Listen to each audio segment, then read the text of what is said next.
Kalimera, kalispera, kalinichta. No matter where in this wild, wacky, and sometimes wonderful world you might be, thank you for making the Highbury Squad part of your day. That's 94.2 minutes. None of us will get back. But we're here. We're going to talk about it anyway. And we're going to look ahead to Brentford and Brighton with a very special guest. Let's rock and roll, squaddies.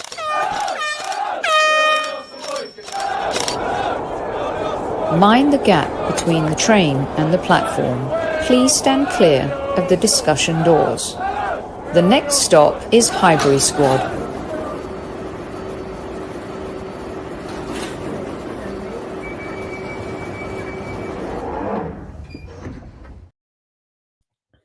Welcome, and welcome to my special guest, our resident sports psychologist, who made his debut a couple months ago, and we've got him back because we loved what he had to say. James, welcome back to Squad Central. Thank you very much. Thank you for having me, as always, and a Merry Christmas to all the squaddies watching.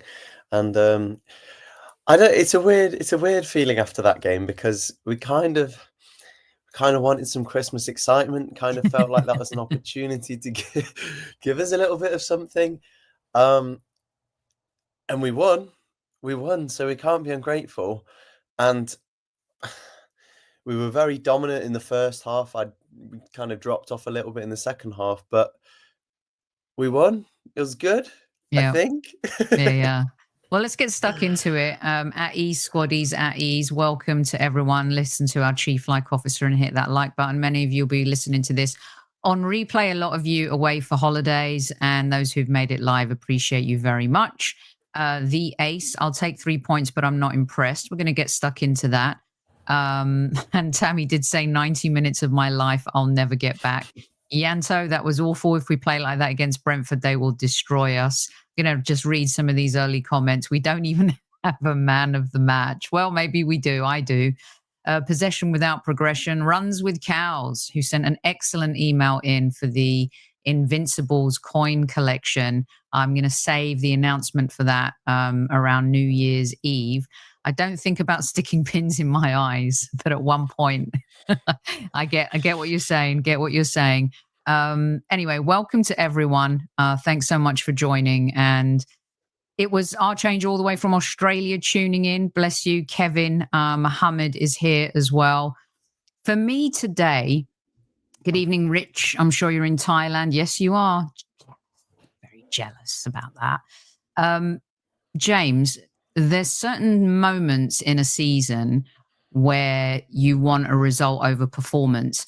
And I think a lot of Arsenal fans want to start seeing better performances because we just haven't been that great.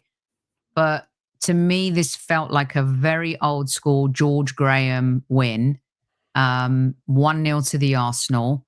We nullified Ipswich. I think David Raya could have made afternoon tea, had some scones, with some clotted cream and jam. I mean, he probably had time to go to Devon and get it and come back. That's how nothing David Raya had to do.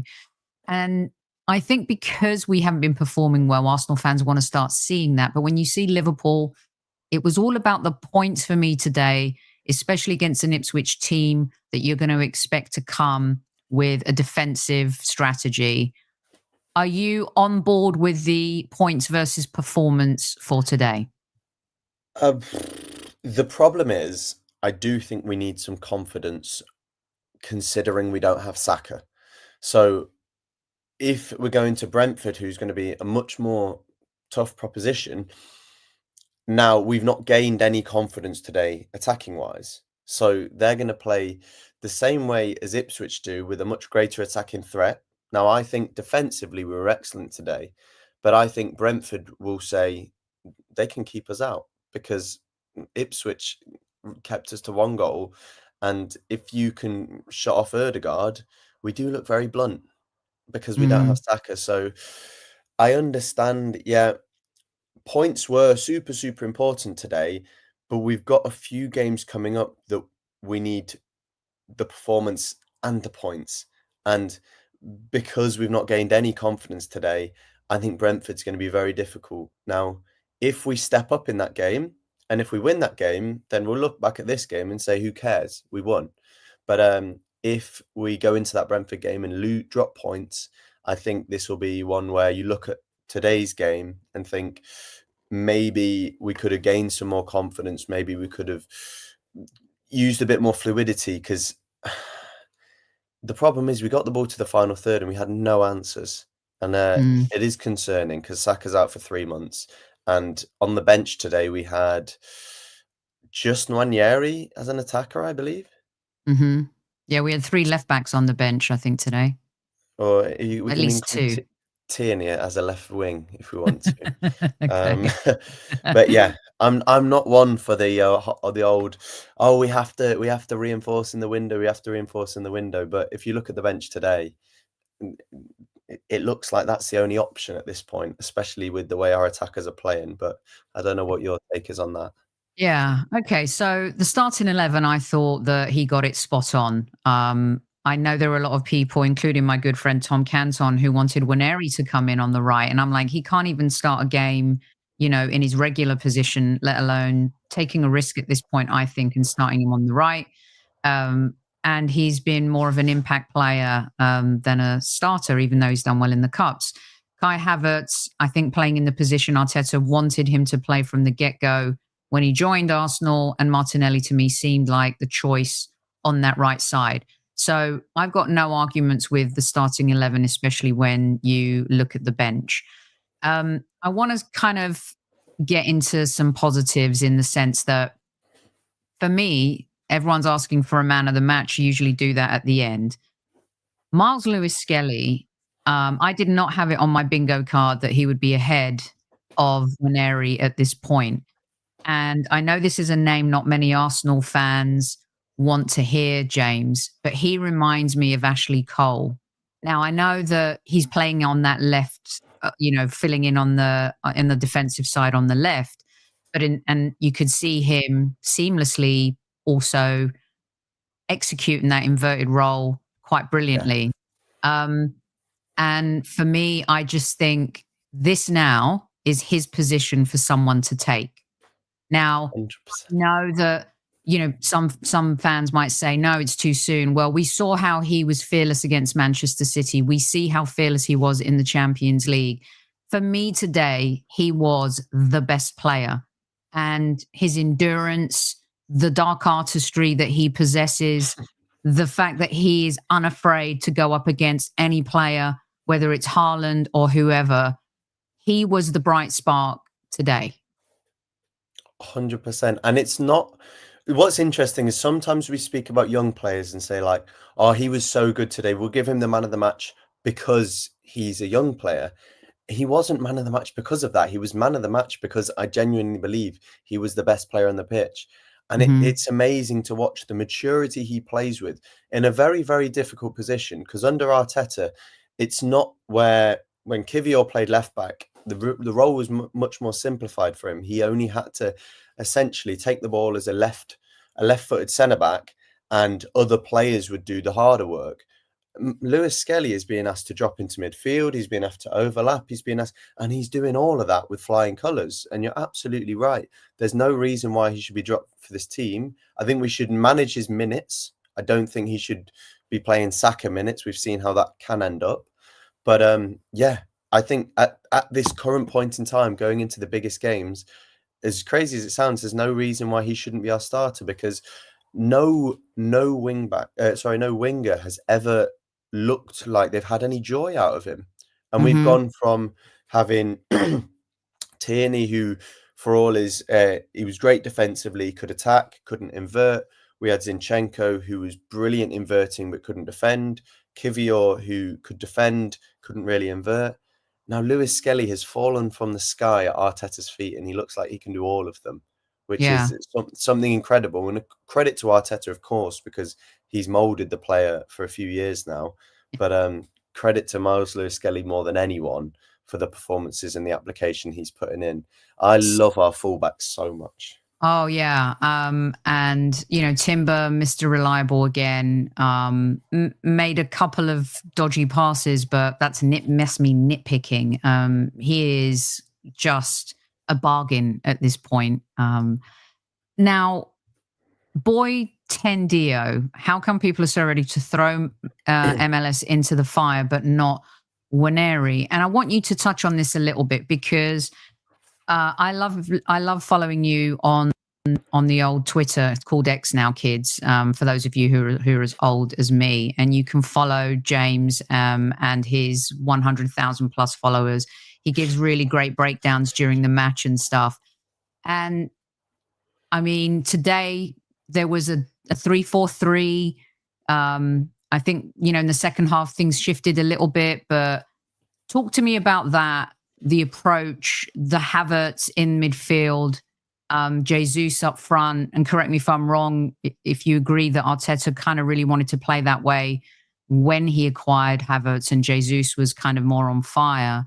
And then touch on why maybe like throwing Waneri into it, but Lewis Skelly can play and adapt to that inverted role that Calafiori and Zinchenko have done. Talk me through this a little bit. I think going to the system, I think you're absolutely right. When I think it was Declan Rice signed, he signed after Havertz and after Timber, if I'm not mistaken. And I remember Rice coming out in an interview and saying Arteta had mapped it out. And I think it was maybe James Nicholas at the Athletic saying that we presented to Rice exactly why we signed Havertz, why we signed Timber, and why Rice was the final piece in that, and it would tie it all together. And today was an example of exactly that, where all three of those players played, and because of the system, it allowed Havertz to be in a more free role where he wasn't so much responsible for the deeper stuff against a team like Ipswich, where it's not important. But he was able to find himself in the final third and be an extra man in the box. Because when Ipswich have 6 men in the box, they play a bank of 6 and a bank of 4. You need extra men in the box. And ultimately, the breakthrough came from having Havertz in the box, Martinelli back post, Jesus in the box. And it was one player too many. And because Havertz is able to come from a little bit deeper than standing still, he was able to find the space. Now, I still don't think that situation is perfect, especially in more difficult games. But in games like today, I think it makes a lot of sense. I guess the only problem is we still lack creators in this team. When Saka's out, Ødegaard is the only person who you really think has the key to unlock a defence. So, again, it worked. And maybe Arteta's theory, he thinks he saw it a different way when he first signed Havertz. He thought it would be slightly more successful, but it still seems to be working in these situations. Regarding the second part of your question, why I think we're trusting Lewis Skelly more than Nwaneri, really weirdly, at the moment, I think there's more pressure on Arsenal attackers than defenders. I think because Lewis Skelly is surrounded by Gabriel, who is genuinely one of the best 1v1 defenders in the world. Saliba, you often have a left winger who will put so many defensive yards in. You have Declan Rice nearby who will always come to help out. Lewis Skelly, there's pressure, no doubt, but clearly he seems to be there. Whereas Nwaneri, and people keep saying he should have been in the team. Arteta has trusted him. Arteta took off Ødegaard against, was it Everton? Yeah. Very early. With half an hour to go, I think. And trusted him. And that's a huge trust to put on is he still 17? 18. He's I think 18 he turned now. 18, yeah. But that's such huge trust to put on a player like that. And when it's the Emirates crowd saying, create something, that can be a stressful environment. Whereas Lewis Skelly, there was one moment in the game, if you recall, where all the fans are saying, shoot. And he said, actually, I don't fancy the responsibility. I don't want to miss. I will give it to someone else. Whereas Nwaneri, he does have that capability where he will just shoot. But he wasn't going to play instead of Ødegaard today. He could have played on the right. I don't necessarily think it would have been a mistake. But again, Arteta sticks with the whole hierarchy thing. And what would it do to Martinelli's confidence if he said, actually, we're going to play the 18-year-old ahead of you? So today was Martinelli's chance for the audition. I think Nwaneri will get his chance in the League Cup. Is it next? We've got one of the cups next. He'll get his chance maybe We've at got right wing. Newcastle and Manchester United coming up, don't we? Precisely. Yeah. So there will be chances for Nwaneri, and if he proves himself, then he will get into the team. But also, from a tactical perspective, Nwaneri hasn't been trained in that position. He's been trained in Ødegaard's position. So to then say, right, you're going to play right wing, Martinelli has been in this system for 5 years. He understands the role. Whether he's the perfect profile, at least he understands it tactically. And you know the application from Martinelli is always going to be there. Not that Nwaneri's isn't, but Martinelli, who will always put the running in. Yeah. But I did think it was slightly disappointing from him again, even if he is out of position. Yeah, I don't agree with a few of the squaddies about we can't create chances, and you know, K Marlon is saying the players are too slow, they invert into midfield but don't overlap, they're too programmed to pass sideways. I heard Arteta more than the crowd today, and he was screaming for them to press and push forward. So I don't think that's accurate, and I actually think Archangel here has got it right. It could have been 3 or 4. We missed, I mean, the volley from Declan Rice. There was an opportunity Havertz had, and he kind of scuffed it in the second half. Gabriel's header, you would have put your money, your house, everything. You would have gone all in Vegas on him scoring from that header. But when it gets to moments like this, James, we tend to, as fans, well, not all fans, to want a scapegoat. And I wanted to get stuck into this one a little bit too with you, because it does riff off a lot of what some of the squaddies are saying in terms of overlapping excitement, you know, taking chances, creating chances. I don't understand why some fans don't see what Havertz is. And I think half the problem is people don't know what Havertz is. And that's his biggest problem. He has this stigma attached to him. And you guys can let me know, but he scored 6 in 10 now. 7 in the league. 7 in the league. He's our top scorer. And still, to me, yes, he missed a chance, but he still got the most important goal of the day and scored the winning goal. And really just, I think, worked so hard off the ball. Help me understand this one. I think a lot of it comes down to aesthetics, where as football fans, we can often be spoiled, especially Arsenal fans who've been through eras of Ozil, Van Persie, Bergkamp, all these beautiful technicians. Truth be told, Havertz really isn't that. He's not going to be someone who will do 3 step-overs and stick the ball into the top corner like Alexis Sanchez. But at the end of the day, if you look at that run he went on at the end of the last season, I think he did have quite a poor patch this season. But aside from that, he's a very efficient footballer. And if you're going to win titles, you need efficient footballers. We went through our period with Wenger where we had beautiful footballers, but it wasn't getting us over the line. And we had beautiful footballers in the first season under Arteta, and it wasn't getting us over the line, because sometimes in games you need to do, as you said, the dirty work, the dark arts. And maybe we've got the balance slightly too much towards the physicality, the efficiency, the brute force. But I don't think it's fair, especially after this game. I don't think it's fair that Havertz would be seen as any other than a positive, considering he scored the winning goal. So I understand, as I say, people look at him and say he played left centre midfield because that was his position on the team sheet. And they'll say, oh, look at all these other left centre midfielders in world football. But he is still doing the job. Now, again, if he's up front, then maybe we do need better output from him.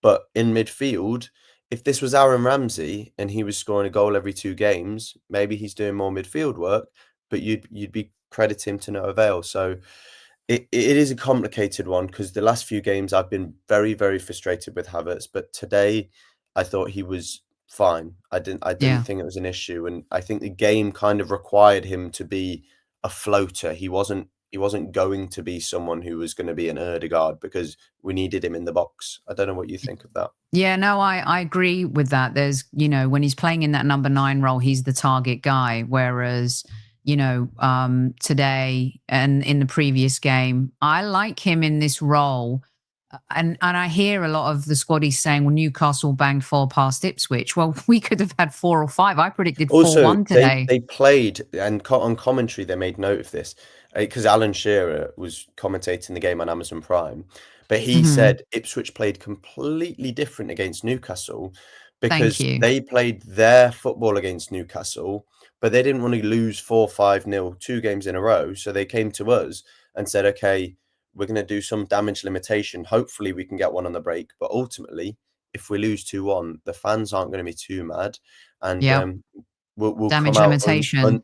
unscathed, and we'll save ourselves for other games. So Yeah. this people forget, like, and I often see comparisons to the Arsenal of old, 22-23. Watch how teams set up against us. We had 92% possession in the first 23 minutes because Ipswich just said, we don't fancy it. We're just going to sit in our box. You're not going to score goals. You're not going to score counter-attacking goals against that because they're not pressing us. So as I say, we won't see that Arsenal 22-23 ever again under Arteta because teams play against us differently.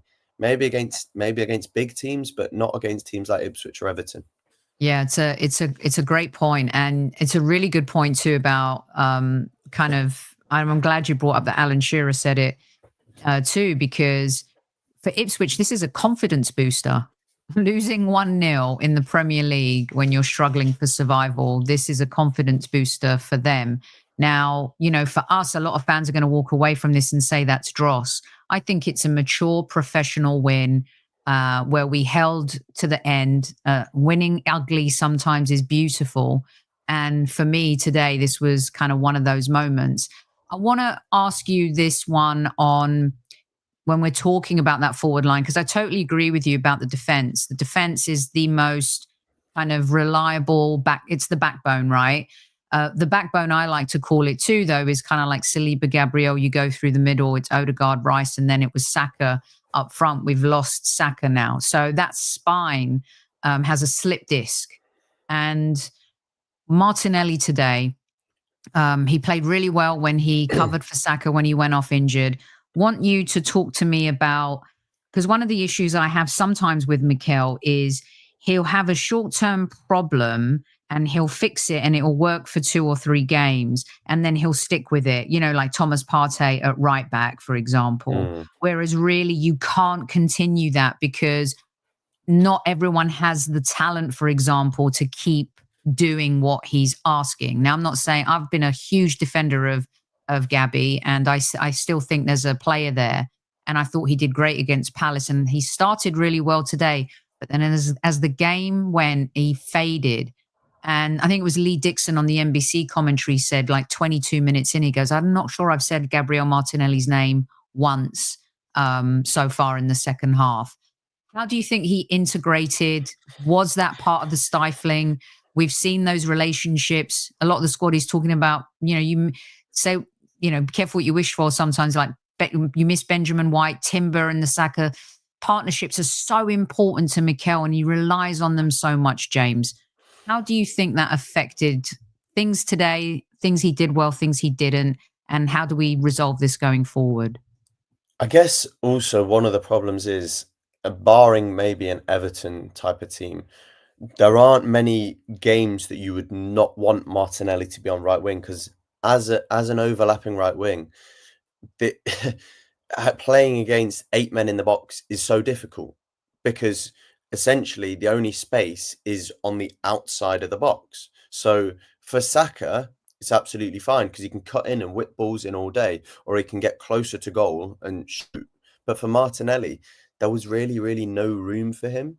So maybe it'll be a case of, and I hope Arteta can be flexible as this, to say today might have been for Nwaneri because the space will be in and around the box, whereas a game like Brentford might be more for Martinelli because we might play deep and counter. So that's the sort of flexibility I'm hoping to see. Maybe even having Jesus right wing, Havertz up front, and Marino left centre mid, I think, for Brentford, because I'm not convinced Havertz in midfield against Brentford will give us enough stability.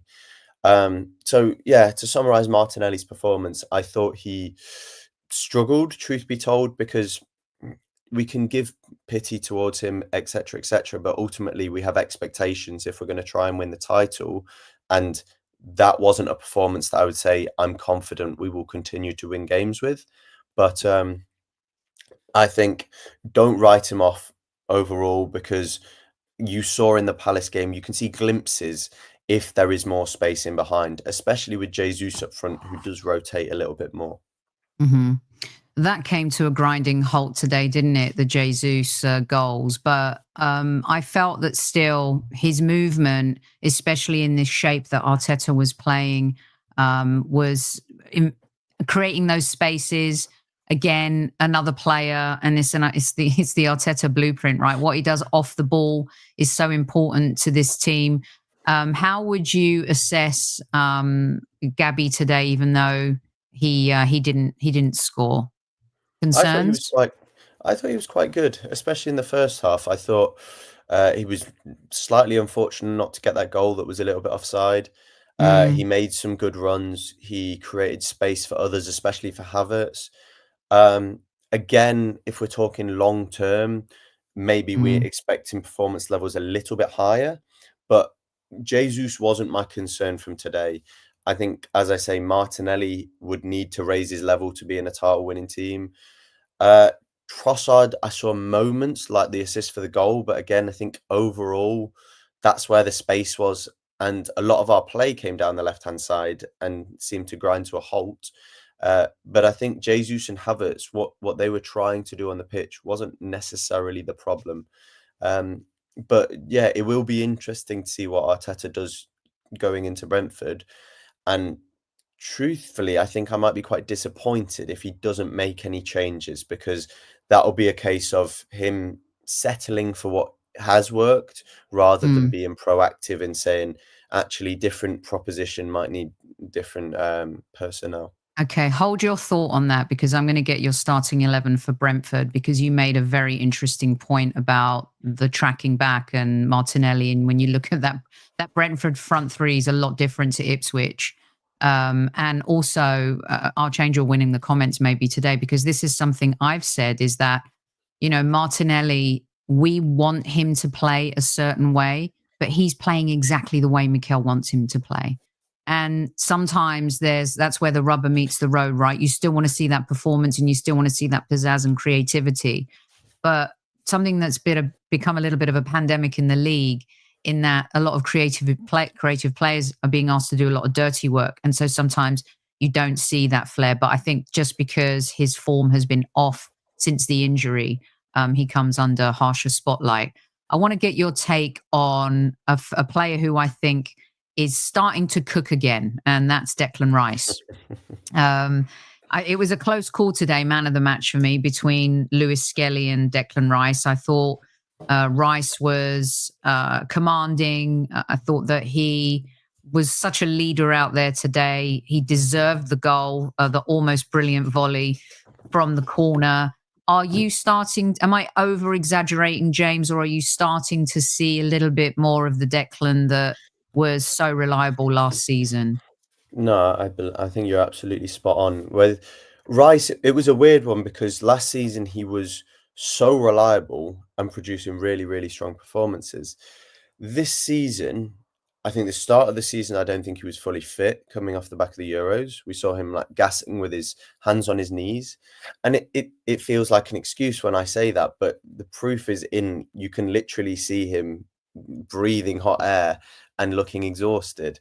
And then he broke his toe and played through the broken toe for a few games, which is incredible from him. And I wasn't concerned, because we've seen so much of Rice, seen him be so consistent, and I didn't enjoy him. I still don't like him playing left centre mid so much.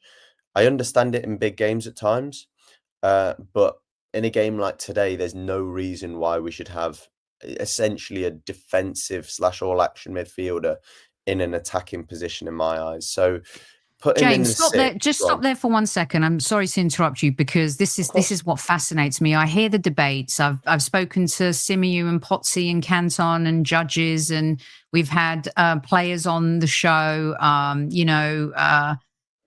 Warren Barton, Jason Cundy, they want to unleash Waneri, Rebecca Lowe, Henry Winter, throw Waneri in. We've had that conversation. What is your Arsenal who's your Arsenal midfield? James is picking the team against Brentford, right? Or today, what is your best midfield? Because there's this continual 8-6 argument. Well, I think today I don't mind what we did. My real answer is I still don't think we have the left centre mid we need. I liked the Marino signing. I thought he was a bit of halfway house in that he was a solid signing, not going to be a title-winning left centre midfielder. And I do believe that most teams, you need that. And I have no problem with the signing overall. But as I said before, there are a lot of left centre mids in world football. When I watch a player like Jamal Musiala, when I watch Lucas Paqueta, sorry. Yeah. There are so many of these players. And I look at them and I think, when you've got Odegaard on the right playing against a team like Everton, and they're going to stick 2 of their midfielders on him, if we had a left centre mid who could drive with the ball, it would cause so many problems. So I like Marino, and someone mentioned Cazorla in the comments. That type of midfielder would be absolutely perfect for left centre midfield. Maybe Nwaneri can become that midfielder, but I don't think he is yet. I think that role you're having to drop deep into defence to play. You're having to then join the attack as well. As Barry says, Musiala would be unbelievable. So to answer your question as quickly as possible, I think Havertz in games like today, because we need a 5th attacker basically. And I would play Marino against Brentford, which we will go on to talk about. But I'd play Marino against Brentford because you need more stability in the midfield and a little bit more ball retention because you don't want to get overrun, especially we're away, aren't we? Yes. Yeah, we are. We're at Brentford and that's another London derby. Yeah, they're very good at home. One of the best records. Okay, have your say in the YouTube comments for those listening on replay. 200 of you in live chat. Hit that like button, kiss it. Let us know your thoughts. And quickly, squaddies, let us know your man of the match in the comments section as well. We said that we were happy with the starting lineup. Lewis Skelly gets our man of the match. He's unafraid. We explained Havertz. Hopefully you understood. Talked a little bit about Martinelli and kind of why he might be struggling, and Rice is cooking again. So let us know your thoughts. And James, real quick, Lewis Skelly was your player of the match as well? Absolutely. Yeah? Okay. Yeah, I thought it was unbelievable. And your mark for the gaffer tonight, Sophie, can we highlight how good Raya was? Is that sarcasm? You know what, though? At the end, when there was an Ipswich ball that went to the back, he made this bizarre kick to kick it back to himself in the penalty box. And because we've seen so many wacky things happening with goalkeepers, did you see that? He kind of just passed it back to himself in the penalty box and eventually he picked it up to waste time. But at first I panicked, unnecessarily, of course. I don't remember what you're referring to there. It was really I thought you were going to say he made a really good claim with just a few minutes to go as well. Cross came into the box and he came so far. But the kick to himself, maybe I wasn't paying attention. Who else saw him do that? He kind of he was out of his box. He got the ball. He kicked it into the penalty box and then waited and then he picked it up. So yeah, that was a bit scary. What, in a nutshell, what is your mark for Mikel today? I think this is quite hard because I don't want to exaggerate, but I would go probably 8.5, honestly, because the team was right. The way we were set up was right because we did everything right on the ball. The only issue is when we got to the final third, we had no solutions. Now, that isn't a problem of Arteta's today. That's a problem of us not signing attackers for the last 5 years, basically. So in terms of today, I'd give him a pretty strong mark. I was more frustrated with the players not finding a solution because what I'm a firm believer in is that coaching will get you to the final third, and then natural intuition and natural talent will be able to break down a block like that. And the difficulty is I watched Gakpo scoring a goal against Oh, Leicester, yeah. and I look at some of our attackers, and something I said to my dad during the game today is nobody really looks like they want to be brave enough. Ødegaard did a few times, but he still looks low on confidence. Havertz isn't the sort of player who's going to take shots on like that. Martinelli, everyone wants to kind of give it to each other and let someone else take responsibility, which is something Nwaneri is willing to do. So when he does Yeah. come into the team and takes it on one man and bends it into the corner, it's lovely to see. So that maybe is a reason why you would want Nwaneri back in this team, because no one wants to force the issue. And that's what I struggle with. And is that Arteta? Is that Arteta putting fear into the players? I don't know, but that's our biggest problem at the moment, I think. Yeah, it's funny. I mentioned this a lot from the squaddies. Clive Palmer said that when we defended the way we did against City with 10 men, it gave Mikel a new idea of how maybe to play this season. A lot of people disagreed with that, but I can see, why he would say that too. Right, before we move on to our next section, don't forget to give our friends at Football Prizes a visit. This is still up for grabs. It is the North London Derby hospitality ticket for 2 day out. Well, that's a game that's coming on the 15th of January. Plus, your name will get thrown into the hat as well for some signed shirts from some legendary players, including Dennis Bergkamp and Freddie Ljungberg, among many, many others as well. So please go visit footballprizes.co.uk to get your ticket today. And if you are listening and you haven't subscribed, hit the subscribe button, hit the like button. James doing a phenomenal job here breaking down the Arsenal for us. Now, someone mentioned in the chat, you got to be really careful what you mentioned to me in Arteta pressers, because that was a big statement that you made. That someone said that Arteta just said that Saka had surgery. I haven't seen that anywhere. So please tell me that's not true. And also, I read the opposite, if I can interrupt. Yeah. I read someone said that Arsenal were relieved that Saka didn't have to have surgery. That was before the game. And now if someone is saying, because I don't have his quotes yet, which Mike Hertzy usually brings them up for me, but if someone wants to have a look at some quotes for me, that would be live reporting on BBC says Saka had surgery. Yeah, oh God. I can confirm. So he underwent surgery. Now it depends how the scar tissue wants to heal, the mobility of that. So it says Bukayo Saka will be out for many, many weeks, probably more than 2 months. That's a direct quote from Arteta. Oh my God, my hairs just went up. Okay. James, let's attack this piece of news real quick then before we finish up with our Brentford quick preview. Oh dear. This is not good news at all. And remember what Mikel Arteta and the club stance on the January transfer window is, that the only way we would dip in is if there's an injury. Well, here we are with the worst injury of all. Our best player, the heartbeat of our attack. How do we tackle this, James? Because it's not going to work playing Martinelli on that right side for... I mean, when you talk about surgery, it was 2 months. Now we're talking, maybe his season might be over. Who knows? I don't want to be dramatic. Yeah, but even if he's back in 2.5, 3 months, it's going to take him time to get back up to speed. He's only human. Well, the reality of it is Arteta can go to the Cronkies and say, I'm not exaggerating here. We are competing for a Champions League, a Premier League, and both domestic cups. The chances of me delivering one of those hinges on a signing, because I can't envision us winning the Champions League without a signing. And I think our team is very well set up to win the Champions League.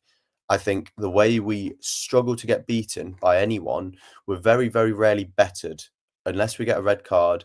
And fortunately, we'll be in the Champions League with foreign referees who are usually very good. So we shouldn't get any of these time-wasting red cards. Oh, boy. We need someone. Okay, so it's funny. I just did a show with Tom on expecting a dry January and made this slide all on Bukayo's shoulders. And it has been. And it's this is a tsunami. Yeah, this was my thumbnail. Arsenal's earthquake. That was on Monday before the news of the surgery. But listen, the club has to adapt here, James. What's realistic for you? What do you do if you're the director of football and you are looking, maybe, do you need someone who has Premier League experience? I know people are talking about the Wolves play, but he's not a naturally right-sided player. Definitely can play down the middle on the left. What do you do in this situation? What should the club do, but what do you do? I think that the way we've got to look at it, and I really don't think this will happen, but I think we've got to essentially move our summer transfer target to January. Now, we will overpay by maybe 20 million or 30 million even, let's say, but that 20, 30 million could deliver as a major trophy. So we can either wait till summer, who knows what will happen, but the way I see it is if we do wait till summer, this season is going to peter out. We'll finish second. I think it really largely comes down to what the Kroenkes' ambitions are. And the other interesting factor in this is we don't have a director of football. We don't have Edu Gaspar right now. So is it Jason Ito at the moment? Jason Ito? Yes. It will be very interesting if we rush to appoint one or if he takes charge, if that has an impact on whether we do make a significant signing. But regardless, I just don't think we can do half measures, because Sterling was a half measure and look how that turned out. We can't take a risk on this and have someone who might contribute if they feel like it. We need someone who can contribute and will contribute. I mean, maybe this is Nwaneri's chance. I'm not sure if Mikel is willing to go there and throw him into. Can you imagine Nwaneri? I could see Mikel's thinking here. Saka is such a unicorn that if Nwaneri doesn't play well, it's not a confidence booster. Fans will get on his back before his Arsenal career has even started. And Mbeumo is a play that a lot of people are talking about. It's tough to take players like that out of their club in January. January is not easy, but Arsenal is still, a proposition. You're fighting for all of the trophies that you just talked about, James. I think this has to be an external solution versus an internal solution. Absolutely. And what I will say also is people suggesting a player like Mbeumo, I'm okay with that as long as that is the long-term solution, because there's no point signing an Mbeumo if we're just going to look on next summer and say, why do we have this guy? We don't really need him. So whoever we're signing will have to be somewhat versatile. And I don't think Mbeumo is, because if we sign Mbeumo for 60 million, Saka gets fit again, then Mbeumo doesn't fit in our system apart from backup to Saka. So I think it will be someone like Nico Williams. I think that's optimistic, though. I think it may be Danny Olmo's a really interesting proposition. I was going to ask you about him. Mentioning. You a fan? I do, but the problem with the versatile players is none of them excel at right wing. A lot of if we say Cunha, great player, but he excels off the left. So again, are we spending 60 million to put a square peg in a round hole? It's a difficult one. I don't have the answer, unfortunately. I wish I did. And left wing market is quite fruitful. The right wing market isn't, which wouldn't have been a problem if Bukayo Saka was okay. Yeah. But we've run him into the ground and he's not. So okay, I'm going to throw something really wacky at you, and I'm so happy there is one squaddy in the chat that maybe telepathically, maybe I'm not being telepathic. I'm being telepathetic here on this one, but because they're in such disarray, because he's not getting chances. Is that mental? Yeah. Well, again. By the way, for those listening on audio, it's Jack Grealish. I think he falls into the Sterling category, where sure it's, and maybe even the Havertz category, but Havertz has just about turned out okay, where it makes sense in an ideal world, but also even at the best of times, he's not really a goal scorer. So we're talking about lacking goals. We need someone who can force the issue. This episode, I said, we don't have an attacker who will take the ball, cut in and shoot. Grealish isn't that guy. Grealish has been famous for several years now, even when he was very good at Man City, for cutting back and recycling the ball. If you signed Grealish unironically as a midfielder, maybe you would get a very good player, but that's not who we need. Exactly right. We don't need a project player. We need someone who can help deliver a Champions League, and Grealish isn't that player. And also, not just the Champions League, the Premier League is still on. We're only 6 points behind Liverpool. Let's not forget that's plenty of points on the table still. James, you're 100% right about that. So I'm going to throw 2 more names at you. 200 in live chat. Hit the like button. Let me know. I'm going to use the R word here. So please don't come at me, everybody. I'll leave. Okay. Okay. No, because well, someone just mentioned Garnacho. Yeah, but people are just panicking now. Right. Garnacho, okay. No. No Garnacho, no Rashford. No Rashford. Like, I understand. People will watch highlights of him at his best. People are telling me not to go there. It doesn't make sense. It doesn't make sense. He's on high wages. I've heard not great things about his application, let's say. He's fallen out with 3 managers in a row. It's not just a single manager. Why take that risk? And he'd still cost 40 million, still be a significant outlet in wages. Rashford's 6 months loan is the furthest I'd go. But again, he's not playing for a rubbish Man United side. Why do we think he would be perfect for us? Lookman, someone mentioned Lookman. That would be an outrageous signing, but I don't think it's possible. Okay, so I'm never going to bring his name up again. I think Demian and Legrove got enough pelters from the show the other night where they mentioned the R word. Okay, this is where I want you to do something for me, James. I want you to, and you may have already, but it's a player I've been mentioning on the show for 2 or 3 months now. And when you're looking at doing good business in January, and when Clive Palmer and I were talking and I mentioned this player, he said to me, we're far more forgiving of forward players, settling in than we are, or making mistakes than defenders, right? I mean, it always feels that way. But this young player, Gabriel Peck, I know we don't need to sign another Gabriel, would make 4. But John Duran came from MLS. Brighton have just signed Diego Gomez. And Arsenal fans tell me all the time, I wish we had Brighton's scouting team. Gabriel Peck, who I've watched play now for a whole season and saw him lift MLS Cup with LA Galaxy, playing alongside Marco Reus. He is, to me, the type of 25 million signing that Arsenal would do in this window. He's fearless. He's technically brilliant. He works so hard off the ball. One of the fastest players I've seen. He dribbles. He's a good passer of the ball. He has outrageous stats, like his assists. And I know people are going to say, but it's MLS.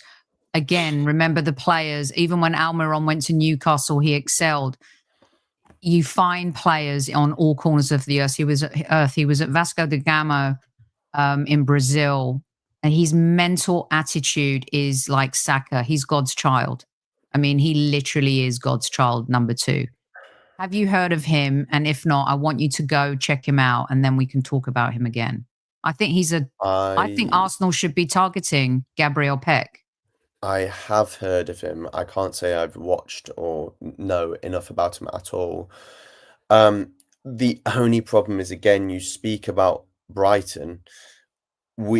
I think we should make Brighton signings in summer. I think we should, if we signed Peck in summer and he was Saka's understudy for 6 months and then Saka got injured, then I would feel okay about that signing. The problem is, I know I keep repeating this, but we need someone who can stand up and be counted and help deliver as a Premier League. Win now mentality. Or a champion. Yeah.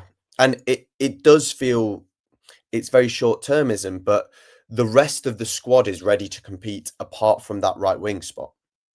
All of the other players, Raya, Gabriel, Saliba, Timber, whoever the left back is, Calafiori, Lewis Skelly, Rice, these are all Champions League quality winning players. And then to put a project player in there, fine, but I wouldn't expect him to come good for another 6 months. Yeah, but So Duran isn't a project player, right? Or do they've you had think he's Duran been for a while, haven't they, Villa? over a season, 1 year? Is it one year and a bit, maybe? Yeah, which I think, as I say, that's long Yeah. enough for Okay, him to fair be enough. integrated. Yeah. Okay. All right. Let's quickly finish up here with good stuff. Your starting 11 against Brentford, who are a totally different beast to Ipswich. And I know you mentioned at the top of the show you would like to see Mikel make changes. What does your starting 11 look like? We're quite fortunate, actually. I think we've got a 5-day break, which is Hmm. just extraordinarily much longer than the rest of the teams. Everyone else plays Sunday, Monday. There's no games on Tuesday, and we play on Wednesday. I'm not sure why. We'll take it. I really don't know. Maybe because it's new. I think it's probably because Tuesday is New Is New Year's Year's, Eve. Is so they New can't Year's play Eve. that evening. Yeah, New Year's Eve and Wednesday's New Year's Day. Yeah, so they wouldn't I be got able to that play right? New Year's Eve evening because no one would be able to turn up, basically. Right. Just a bunch of Everyone wants to. drunks. Yeah, exactly. We play on New Year's Day, and So hopefully then the we have. players behave themselves as well.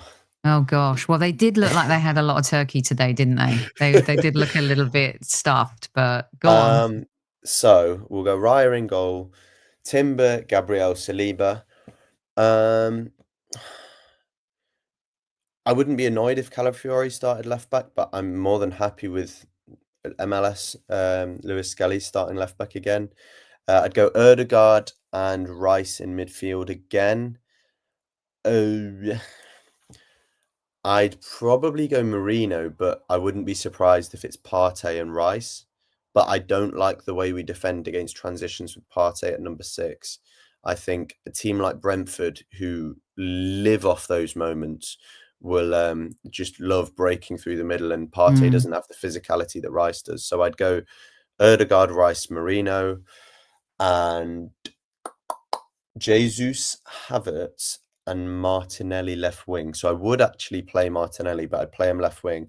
Now, as I say, I think Martinelli was worse than Trossard today, but Brentford are a team that they're going to counter-press us, we're going to counter-press them, and there will, at home, I think there will be chances and space. And I think that's where Martinelli will thrive a little bit more than Trossard. Yeah. And also, hopefully, with those players on the pitch, we will have slightly more off the bench, because having played Havertz in centre mid, we had no attackers on the bench. So we'll have an extra attacker on the bench. But yeah, it's not ideal, but Jesus right wing, I still think is our best solution personally. Yeah, I don't hate that at all. I would shift. I would play. I'm not sure if I would start Marino. I would start Partey, and if he's stinking up the joint, because he's been one of our best players, but his last few games have been a bit dodgy. And you're right about that transition; those legs just don't go. Is this a Jorginho type game, or for the same reasons the legs just won't? It just seems to me like he can control the tempo of this game a little bit more. There's two approaches. You either embrace the chaoticness, or you try and put a lid on it. Now, I think the way Brentford play, you'd be brave to start Jorginho, but with Rice near him, there's also a thing where obviously it depends on the way Arteta sets them up. If Arteta could play Jorginho and Rice and play them very close together, and then Jorginho's lack of physicality doesn't matter so much. So yeah, I think I would still go like physicality for physicality with Brentford and try and dominate the midfield battle. But I can understand the Jorginho shout. All right. Brilliant stuff from James. A dull game, but a great show. All right. Look, where Arsenal couldn't deliver today, we did. But like I said, winning ugly is beautiful. But this whole show has just been full of beautiful people, including you squaddies today. Well behaved. Well done. You can find James here at AFCJXMES. As I said, he's on X and he does a lot of great stuff. How's the sports psychology business these days? I am doing a PhD now, which is yeah, I can't get enough of it basically. So a lot of reading about all sorts of sports psychology at the moment, which I'll get into at a later date, I'm sure. Okay. All right. Excellent stuff. Thank you so much. Tammy, our chief like officer, has eventually woken up. The game put her to sleep, but we woke her up. And yeah, thank you so much to James. We will be back. Look out on the community page for YouTube for our next live show.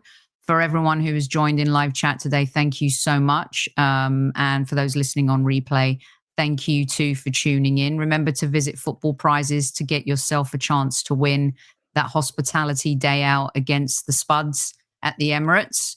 Oh, how glorious it has been to see Tottenham and Manchester City and Manchester United just fall. And Chelsea. And Chelsea. That was a great result. Listen, we're still in it. James said it. We're only 6 points behind Liverpool. Don't give up yet, Gooners. I know we've lost Saka, but this is why Mikel gets paid the big bucks. Let's see if he and the club can figure this out, because it's not over until the fat referee blows the whistle. Until next time, squaddies at ease. Love you lots, like vodka shots.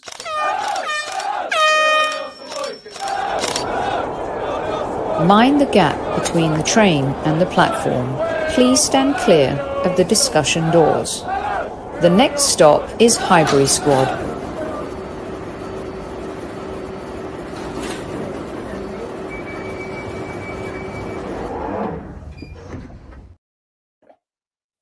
To say, don't forget to tell your loved ones you love them. Shady, tell your wife I love her too. Good night, everyone.